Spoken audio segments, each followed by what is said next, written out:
This story is brought to your ears by all our fantastic supporters on Patreon.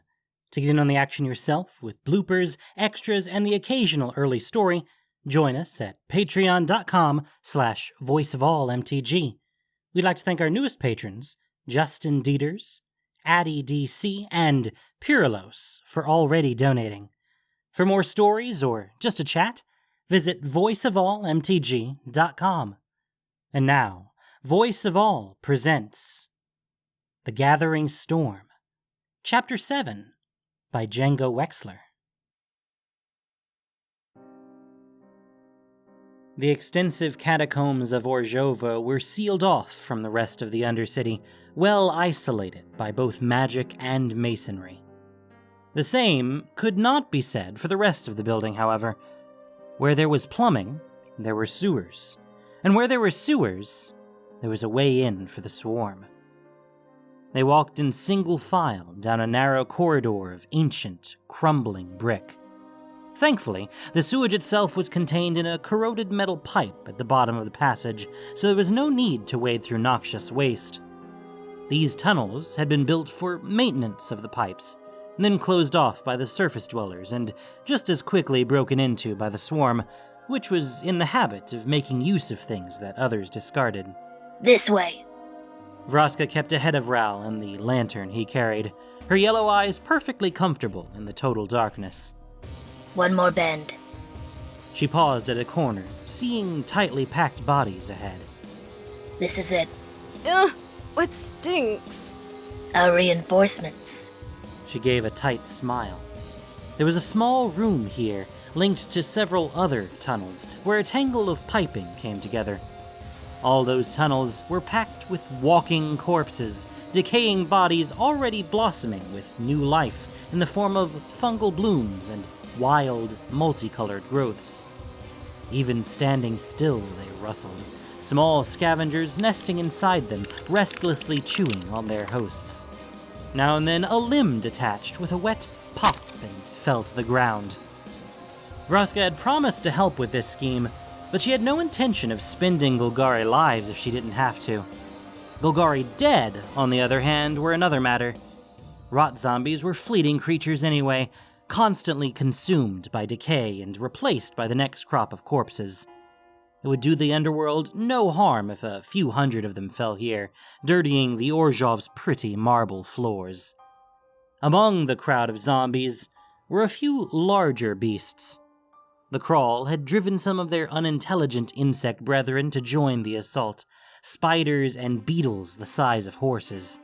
And they picked up a few trolls as they moved through the sewers, the dull-witted creatures following along of their own accord, hoping for either a meal or a chance to wreak havoc. In all honesty, the plan seemed to promise a one-way trip for all of them. Ral insisted he had a way out, but Vraska instinctively distrusted the over-elaborate contraptions the Izzet mage relied on. As a planeswalker, of course, she always had a way out in an emergency, and she wondered how many of her companions were relying on the same thing. Kaya, for certain. She was openly unfamiliar with Ravnica. Vraska had her suspicions about Ral and Hakara, but nothing certain. Trust works both ways. Ral had asked her to prove her dedication to the cause of stopping Bolus. He can prove to me if he's worth putting my faith in. The four of them shuffled forward, pushing past the zombies until they came to a brick wall. Vraska patted it quietly and spoke in a low voice. On the other side of this is the basement laundry. There should be a nice broad stairway up into the first floor lobby secured by a gate. If we break through that, it'll certainly get their attention. Perfect. Ral glanced at Kaya. Give us some time to start climbing the tower. We'll move upward as fast as we can. That should convince the guards that whatever we're after is at the top. You'll have a clear shot at the catacombs. Kaya nodded. You're sure you'll be able to get out? They'll block off everything behind you. Don't worry about it. I've got it covered. If you say so. Everyone ready? Keen! Hakara grinned. Vraska nodded, and Kaya gave a shrug. Ral looked at Vraska. You want to do the honors? Vraska gave a low whistle. One of the beetles shuffled forward, a huge black thing with a monstrous, multi-pronged horn on its forehead. She whistled another note, and it lumbered into a charge, gathering momentum until it struck the wall with unstoppable force. Crumbling bricks exploded under the beetle's weight, and it barely slowed down, rushing out into a poorly lit space beyond. Once the spray of dust and mortar settled, there was a broad hole in the wall. Vraska clambered up onto the rubble, drew her saber, and slashed forward. Recognizing the gesture, the zombies began to move, lurching toward the gap in a single mass. Ral, Hikara, and Kaya came through first, staying just ahead of the shambling horde of corpses. Screams rang out almost immediately. Vraska blinked, her dark adapted eyes adjusting, and saw a vast space full of wood and steel mangles, hand-cranked engines for wringing out laundry. A crowd of haggard-looking young women had been working them, and they were now fleeing for their lives toward a ramp at the other end of the room. The zombies had been instructed only to attack anyone who fought back. Though she had little love for Orzhov, Vraska didn't see the point in slaughtering helpless laundrywomen. But of course, the women didn't know that.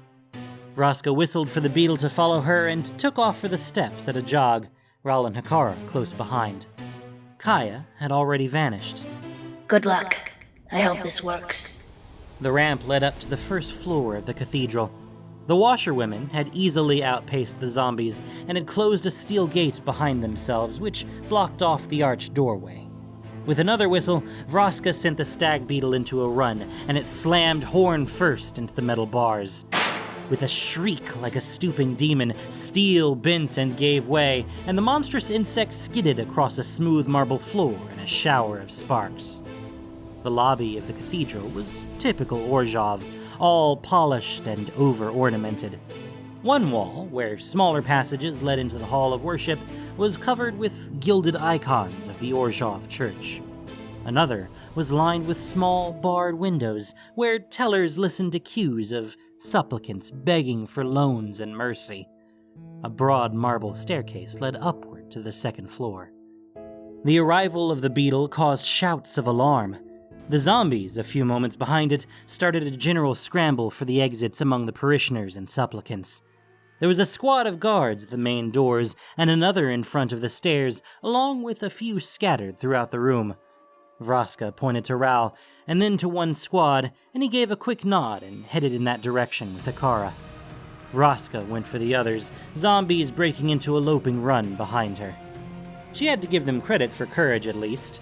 It took guts to stand in decorative armor with a gilded spear and face down hundreds of charging rot zombies, though possibly not in excess of common sense. Vraska let the wave of zombies hit first. The guards jabbed with their spears, tearing the rotting corpses open in bursts of foul-smelling decay, but the tide simply pressed on and over them. The golden-armored guards went down, screaming, rotting fingers and teeth ripping at whatever bits of soft flesh presented themselves. In the center, a knight in heavier armor held his own, keeping a clear space in front of him with two-handed swings of his greatsword.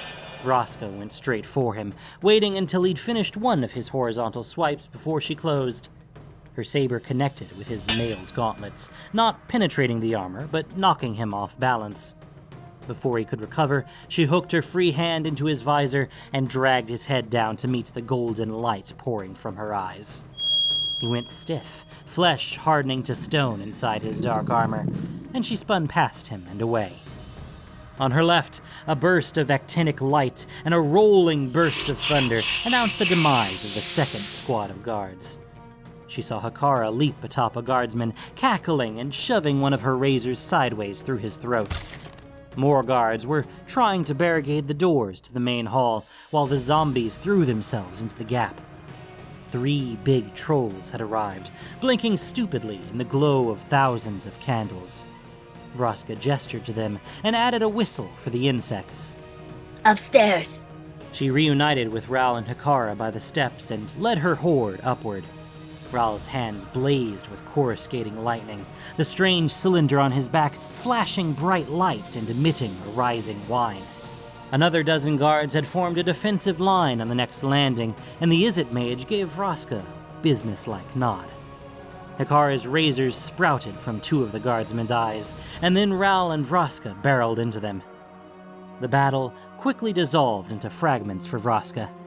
Orzhov guards arrived as quickly as they were cut down, and there was no time to do anything but focus on the next opponent, and the next, taking this one down with a quick combination of kicks and cuts, slipping inside that one's guard and petrifying him with a glare. Around her, groaning zombies fought and died. Spear-wielding guards tried to bring down monstrous insects, and the sewer trolls rampaged, smashing everything that came within reach. There was a thrill here in the heat of battle. Vraska might have lost her taste for death for its own sake, but this, the clash of blades and the crackle of magic, still made her blood sing. It was strange having Ral and Hikara at her side, companions who were nearly as capable as she was. It brought memories bubbling up from her life on Ixalan, fighting vampires and dinosaurs beside the crew of the belligerent, striding across a shifting deck, saber in hand instead of skulking in the dark.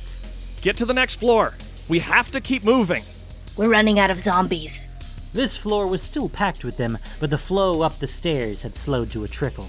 There should be more coming in through the breach.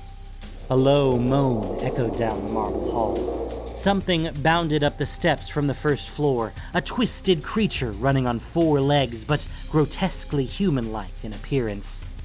An extra pair of arms protruded from its back, fingers edged with long claws. Its face was covered by a mask of linked coins. Behind it came another, tottering on 2 legs, hugely fat like a parody of an infant. And another. And another. Thralls. From the Flesh Mage workshops. Vraska slashed her saber, and the zombies turned about. The first thrall slammed into the horde, rending several rot zombies asunder before the press of them brought it down, tearing its pallid flesh. The zombies shuffled forward, and the thralls bounded to meet them, 2 mindless armies shredding one another in a welter of gore. That won't buy us long. She was gauging the rate at which the zombie horde was thinning. A giant spider waded into the thralls, its bite injecting enough venom to bring one down in a hissing cloud of acid. The coin-masked creatures threw themselves at it fearlessly, bearing it to the ground even as they burned and died. We have to keep moving.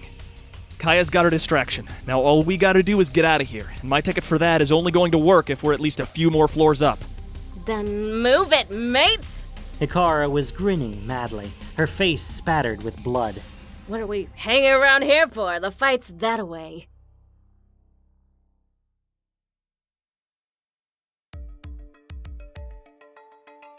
Kaya stood to one side as the zombies flooded past, and the screams and clash of blades erupted from the lobby.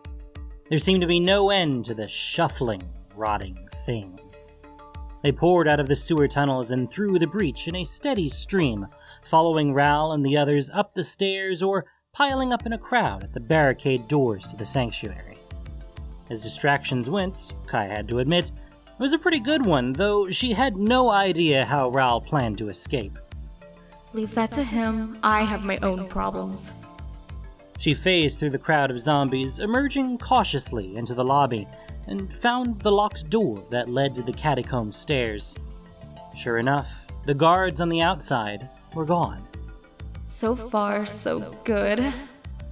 There was no one living to see her step through the door. Beyond it was a narrow back stair running further up into the tower as well as down into the depths. Magic lights burned at regular intervals along the walls, providing a dim but steady illumination. Kaya descended, watching the shadows. A tramp of booted feet and a shift in the light alerted her to the approach of more guards, and she took a deep breath and stepped almost entirely into the wall. There was a whole platoon of them, hurrying up the stairs in jingling armor, and by the time they were past, Kaya's lungs were burning.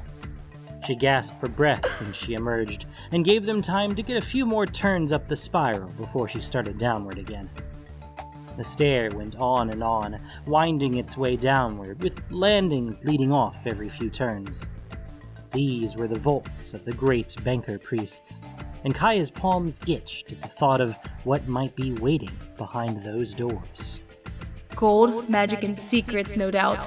The same things the powerful always hoard. Locked gates blocked the stairs at each landing, ringed with magical wards that would incinerate anyone who didn't have the right key. But when Kaya stepped through the bars, they didn't even twitch. On the 7th landing down, there were no lights, and a glowing blue shape loomed in front of her, its humanoid features twisting and distorted like melting wax. No doubt it would have been a terrifying display to anyone who didn't dispatch ghosts for a living, but Kaya merely drew her blades and slammed them into the thing, shredding its ectoplasmic substance with a terrible screech. She kept descending, occasionally spotting other spirits peeking out of the walls in her wake. The ghosts are running scared. She grinned to herself. That seems appropriate. The 10th landing was at the bottom. A single iron-bound door led onward, ringed by fearful runes. Any living creature passing over the threshold would have its soul rent asunder by death magic, if not protected by the proper wards. Kaya rolled her eyes. These Orzhov are not very imaginative. She walked straight into the wall next to the door, holding her breath, and took 1 or 2 blind steps forward before moving sideways to put herself in the corridor beyond it. No problem. She grinned, cracked her knuckles, and walked forward. Something under her foot clicked. A moment later, a saw blade as wide as the corridor dropped with shocking suddenness through the space where she'd been standing, slipping into an almost invisible slot in the floor. Kaya rematerialized, heart hammering. A scattering of slashed hair floated slowly to the ground, marking where she'd phased out just in time. Alright, maybe they've got a little imagination. The saw trap was just past the door where a clever thief might stop to congratulate herself.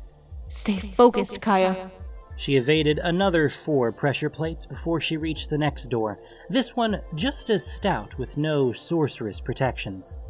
Suspicious, Kaya prodded the handle and found that it wasn't even locked. She pulled it ajar slowly and stepped through into a dimly lit room. On the other side, a more elaborate door promised entry to something important. That has to be it. Shadows stirred beside the door. Kaya drew her blades, then craned her neck as a shape unfolded up and up and up, all milk-pale skin and long, gangly limbs. Its head was encased in a black and gold mask, abstract and featureless. On the other side of the door, a second giant unfolded itself. Its hands were encased in heavy steel gauntlets, covered with spikes which honestly seemed like overkill. Kaya twirled her blades. Hi. I don't suppose I could convince you two I'm the cleaning service. The first giant swiped at her with an enormous paw. Kaya ducked and retreated a step. Yeah, I thought not. Well, here we go then.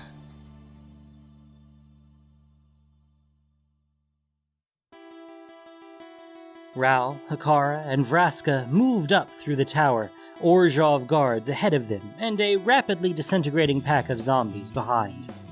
The troops opposing them were more than simple sword fodder now.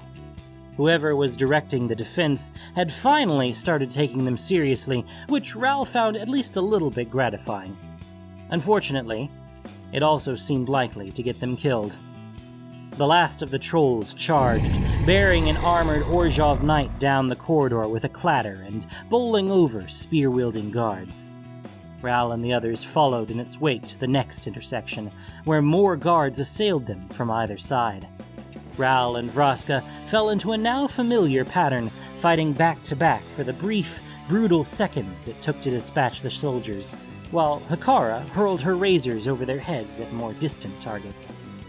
The troll gave a despairing bellow, and Ral looked up to see a black arrow protruding from its shoulder. The creatures normally regenerated any damage almost immediately, but instead, this wound seemed to spread, a rapid, withering decay that raced through the troll's body. When it tried to grab the arrow with its other hand, its fingers sloughed away, the whole arm rapidly decaying to bleached bone. The creature collapsed, whimpering. and rapidly melted into a pool of viscous goo. Down! Ral spotted the archer, a woman in chain armor with a short bow. She leaned out from behind an open door further along the corridor and fired. Ral threw himself sideways, and the arrow slammed into the wall behind him, shattering in a spray of death magic. Ral and Vraska ducked behind the opposite corner, just before another arrow skittered off the ground at their feet. I don't want to alarm you, but we're running out of time. Ral glanced back. There were still zombies behind them, but he could hear the thrashing of the thralls as they tore their way closer. Another black arrow caught the remaining giant beetle, and it decayed to empty exoskeleton in seconds. Ral leaned out around the corner and blasted lightning down the corridor, but it earthed harmlessly in the iron braziers that lined the walls. Damn. Hikara, next time that mage sticks her head out, can you hit her? Sure. Hikara beamed and conjured a pair of razors between her forefingers, leaning out and waiting. When the archer reappeared, her hand moved as fast as a conjurer's trick. Ral saw the woman at the other end of the corridor go down, just as he heard a grunt. Hikara stared down, bemused, at the black arrow embedded in her thigh, worms of dark magic already spreading around it. Don't touch it! Ral hurried across the intersection. Thralls were approaching from behind, but for the moment he ignored them. Not stupid. More razors appeared in her hands, and she deftly sliced into her own flesh, cutting out a grisly wound the size of a fist to remove the arrowhead. Blood welled in a torrent, washing over her stitched leather. Ooh, that smarts. She's not going to be able to walk. Be fine. Or maybe bleed to death, give it a 50-50. Okay, this is gonna hurt. He put his hands on her leg to let his power crackle across her flesh, searing the wound closed. Hikara gave a little squeak somewhere between agony and delight. Here, I'll help you stand. Zarek. We're not leaving her. Ral put Hikara's arm around his shoulder. She hopped upright, tried putting weight on her bad leg, and shivered. No, we're not. How much further? Next floor, we're nearly there. I'll clear a path. The Gorgon strode ahead, blood dripping from her saber. Ral realized, as he helped the limping Hikara to the end of the hall, what was different about this fight. He'd fought beside allies many times, beside minions, beside subordinates and soldiers. But it had been a long time, most of his life, since he felt like he'd had a true equal at his side. It was simultaneously thrilling and unsettling. I can't really trust either of them. A Golgari Gorgon and a Rakdos Razor Witch? We're not friends. Just allies of convenience. Hikara gave a weak smile. Mates. Right? If you die after I've done all this work, I'm going to be very disappointed. Can't have that. Hang on. Move your head. He ducked, and she flicked a razor into a side passage, spearing a guard who'd been waiting in ambush. At the end of the corridor, the Death Mage's corpse lay sprawled with one of Hikara's daggers in either eye. Beyond was another flight of stairs leading upward. Ral. Vraska, halfway up the stairs, fell back a step, pressed by two heavily armored guards.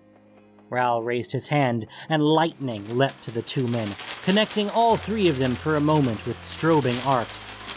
They toppled, smoking, and the Gorgon gave him a satisfied nod before leaping back into the fray. Ral half-carried Hikara up the steps, and then laid her down against the wall. From behind them, the sound of the approaching thralls grew louder. This'll do!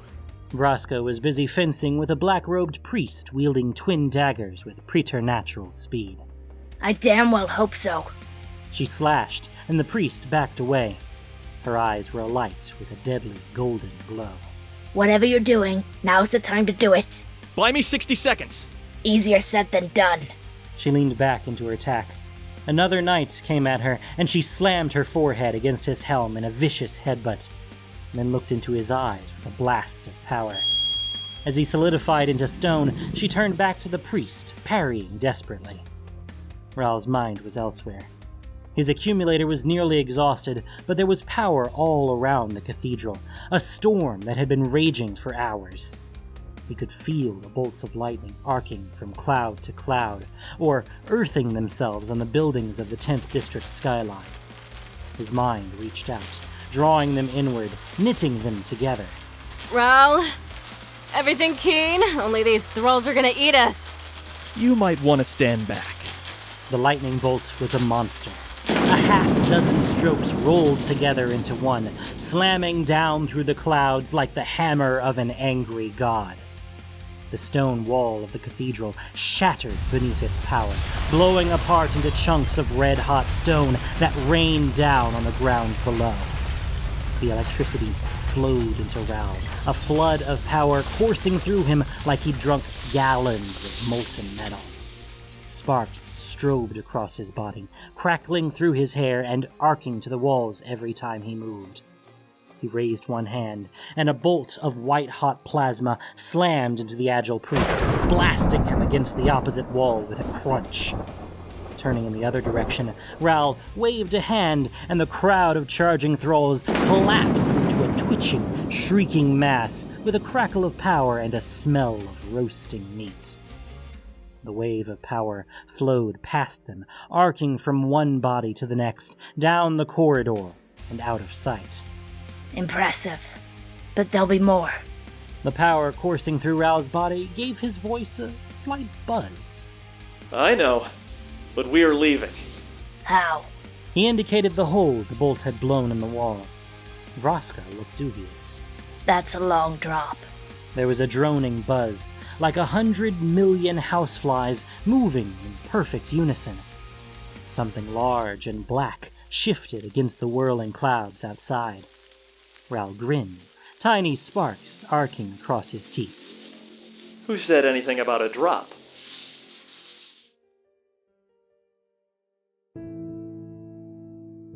The two Orzhov giants advanced, the squatter one taking the lead, while the thinner one stayed a step behind. For a moment, Kaya contemplated running past and simply phasing through the final door, but the runes inscribed around it indicated that would be unwise. She had no doubt she could breach the defenses, but it would require a few moments, which these two were unlikely to give her. Instead, she backed up a step, drew her daggers, and squared off, feeling ridiculous against the giant's 9-foot bulk. It swung one great hand at her, still in eerie silence. Kaya turned incorporeal in a wash of purple energy, letting the metal gauntlet pass through her, and dealt the thing a cut in the arm once it had passed. It wasn't more than a paper cut, given its size, but the giant seemed enraged.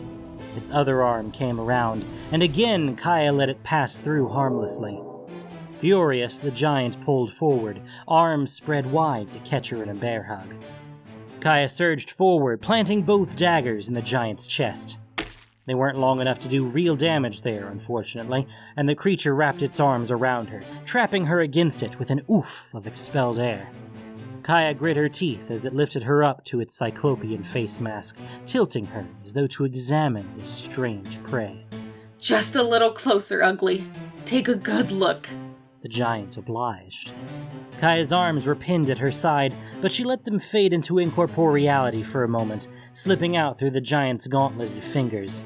She plunged one dagger in on either side of its neck, pulling hard to open long cuts in the big arteries there. As blood gushed past her hands, she went entirely incorporeal, slipping out of the giant's grasp and dancing away as it collapsed, clutching its ruined throat. One. She turned, looking for the other giant. Where'd you go, you big bastard? Something slammed her in the stomach hard. Kaya felt something in her chest give way with a pop, and had a moment of vertigo to hope that it hadn't been anything important. Then she hit the opposite wall of the chamber, hard enough that her vision went momentarily dark and sparkling. She groaned, pushing herself up from the floor as the second giant unfolded itself from its crouch. Waited to catch me when I was done slitting your friend's throat? Kaya grinned, teeth bloodied. You're smarter than you look. She straightened up, pain shooting through her midsection. Ow. The giant came at her, moving with caution. It swung lightly, expecting her to phase away. Instead, Kaya darted around the blow, ducking inside the giant's reach and throwing herself into a roll. In a burst of purple light, she passed through the giant's legs and skidded into a crouch on the other side, one dagger looking out to saw at the back of the creature's foot. A hard cut severed the tendon, and the giant crashed down to one knee. It half-turned, flailing at her, and she ducked away again, darting in close to its lowered head. The giant swung its masked forehead at her in a headbutt, and Kaya stepped sideways, reaching out with one of her daggers. It took a nice bit of timing, leaving her hand and weapon incorporeal until just the right moment, just after they'd passed through the mask. She didn't get it quite right and yanked her hand back, shaking off the sharp sting of materializing partially inside a solid object. But it had been close enough. The giant wobbled, then fell sideways. A stream of blood leaked past its black and gold mask. Kaya cut the straps with her other dagger and found her missing weapon embedded in the ugly creature's eye underneath the blank faceplate. She retrieved it, wiping it clean on the giant's side, and took a deep breath. It hurt, but not too badly. Maybe a cracked rib, but nothing too bad. Still, her head swam as she crossed to the door. As she'd expected, it was both solidly locked and warded, backed up by protections for the room within. No walking through this one. In spite of her power, she'd always believed in having a backup plan. She brought out a slim set of lockpicks, some mundane and some glowing in a rainbow of colors with magical energy, and set to work. You brought a skyship? Ral hauled Hekara aboard. He got her tucked against a bulkhead, and then held out his hand for Vraska. After a moment of hesitation, the Gorgon took it, and Ral swung her aboard. The ship's sides were open to the wind and the driving rain, and for a moment it was too loud to talk as the drone rose in pitch and the tower fell away behind them. Ral could see gargoyles flocking around the gap he'd blasted in the wall. A few seemed inclined to follow, but a taste of his lightning convinced them otherwise. When the cathedral had faded behind curtains of rain, he turned back to Hekara. Well, it's not precisely a skyship. It's Golbet Frezel's patented cloud lifter. Hekara blinked. What's the difference? No sails! A goblin's squeaky voice from the cockpit at the front of the vessel. It's powered by 4 ascending screws driven by Mysium turbines. Golbet designed the screws for pureeing cattle, but after they kept breaking free of their mounts and shooting up into the air, I persuaded him to put them to better use. More importantly, this ship only requires Golbet to crew it, and I trust him. No chance of the plan leaking to the Orzhov. Very clever. You might have warned us. You'll have to forgive my sense of drama. Ral smiled slightly. Boss, where are we headed? Back to Nivix, as close as you can get us to the infirmary. Ral looked down at Hekara, whose eyes had closed. My companion needs a healer. You got it. The drone changed pitch, and the ship shot upward. Vraska looked back out the open door. I wish I knew if it had worked. That's up to Kaya. We did our part. And you did yours. I'm glad that my decision to trust you was the correct one. Vraska grinned, showing sharp teeth. Thanks. You're not bad to have around yourself.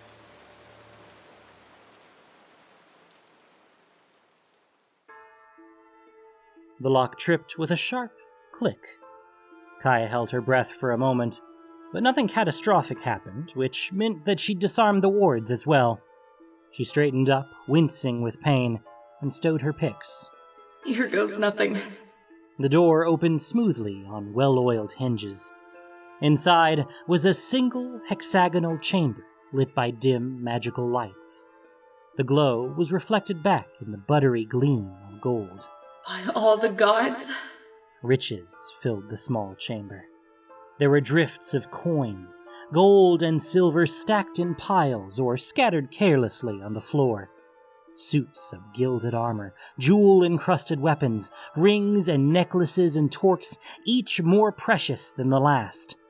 Tattered battle flags and forgotten scrolls stuck up out of the piles, trophies of ancient battles. It was the wealth of millennia, gathered by the heads of the Orzhov and brought here to their inner sanctum to be protected against even their most trusted servants. Enough gold to build a kingdom. Locked away in a vault for the pleasure of a bunch of old ghosts. Those ghosts sat around a plain wooden table. Old men dressed in translucent versions of the finery they'd worn in life. They barely looked up when Kaya entered. Each was hard at work on some task, scribbling in a ghostly ledger, counting and recounting something on an intangible abacus, or simply muttering endless strings of figures to the dark. Only at the end of the table, where a tall, throne-like chair stood, did one of the ghosts seem to notice her. In life, he had been a grossly overweight man, dressed in a heavy fur cape. Kaya fancied she caught a hint of family resemblance to Teysa, something in the bearing and the indomitable gaze. Who are you? We summoned no one. I'm not one of your servants. Kaya limped to the table. One of the ghosts muttered at her, the beads of its abacus clicking. Then be gone. We have no need of you. Kaya worked her way around the table, coins slithering and clicking underfoot. She unsheathed her daggers, let her hands fade into the ghost world, and slammed the weapons into the backs of two of the ancient spirits. They slumped forward without a cry, dissipating into whorls of ectoplasmic smoke. As they faded, a dull ache rose at the back of Kaya's neck, and her breath caught in her throat. Damn giant must have hit me harder than I thought. Now the council took notice of her, at least. They looked up from their obsessive tasks, startled fear spreading across their gaunt, wizened faces.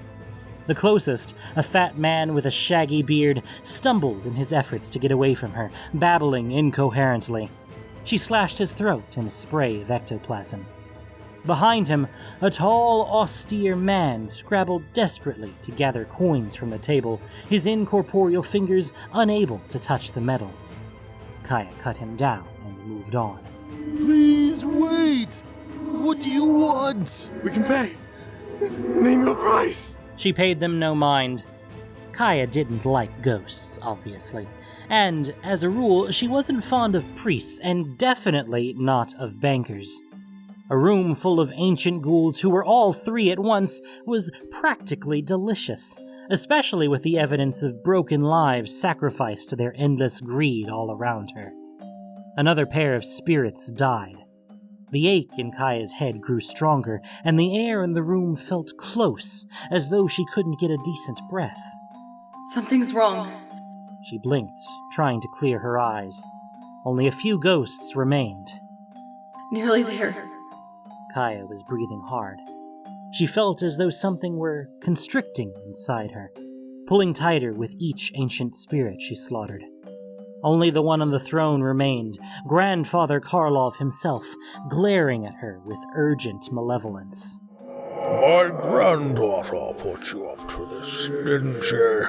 Kaya nodded wearily, resting her arm on the side of the throne. Karlov shook his bald head. She is not to be trusted. I hope you know that. Don't need to. Once you're gone, I'm out of here. Karlov raised an eyebrow, but said nothing. With an effort, Kaya raised her knife and plunged it into his heart. Something reached out of him, something black and heavy.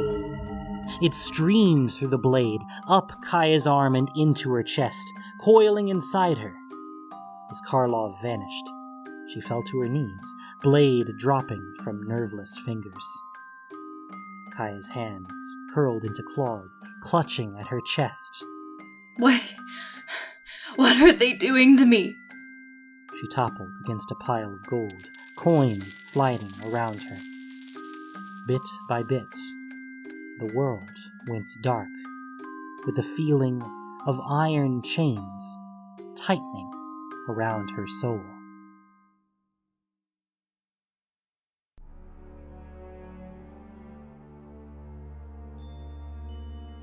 Thank you for listening to this production of Voice of All. As listener-supported entertainment, we rely on you not just for the voices of the characters, but also to keep us going and growing. If you enjoyed what you heard, please support us by rating and reviewing us on iTunes, or following us on Spotify, SoundCloud, Stitcher, YouTube, and Google Podcasts, or just plain sharing with your friends. You can also support us financially on Patreon for exclusive perks. The Gathering Storm was written by Django Wexler. The podcast was produced and edited by Gendo Okeshi, with sound editing by Noxshade. This week's story featured the voice talents of Maxie Bridgewood, Mycroftian, Melissa Sheldon, Nilani, Corbin Condon, Brian Rozek, Biomancer, and Violet Legacy.